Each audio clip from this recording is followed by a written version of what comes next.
ಜಟಾಟವಿ ಗಲಜ್ವಲ ಪ್ರವಾಹ ಪಾವಿತ ಸ್ಥಳೇ ಗಲೇವಲಂಬ ಲಂಬಿತಾಂಬುಜಂಗ ತುಂಗ ಮಾಲಿಕಾಂಡಂ. ದಕ್ಷಿಣ ಭಾರತದ ಕುಂಭಮೇಳವೆಂದೇ ಪ್ರಸಿದ್ಧಿಯಾಗಿರುವ ಕಪಿಲ, ಕಾವೇರಿ, ಸ್ಫಟಿಕ ಇಂತಹ ಮಹಾನದಿಗಳು ಸಂಗಮಿಸುವ, ಕಾಶಿಗಿಂತಲೂ ಒಂದು ಗುಲಗಂಜಿಯ ತೂಕದಷ್ಟು ಹೆಚ್ಚು ಪುಣ್ಯ ಸಿಗುವ ಕ್ಷೇತ್ರ ಮೈಸೂರಿನ ತಿರುಮಕೂಡಲು ನರಸೀಪುರ.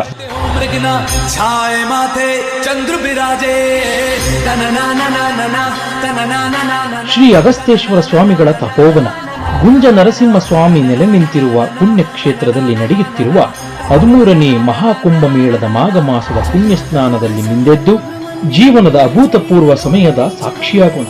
ತಲಕಾಡು, ಸೋಮನಾಥಪುರ, ಮುಡುಕುತೊರೆ ಮಲ್ಲಿಕಾರ್ಜುನ, ಗರ್ಗೇಶ್ವರಿ ಇಂತಹ ಪುಣ್ಯಕ್ಷೇತ್ರಗಳ ದರ್ಶನವನ್ನೂ ಪಡೆದು ಪುನೀತರಾಗೋಣ.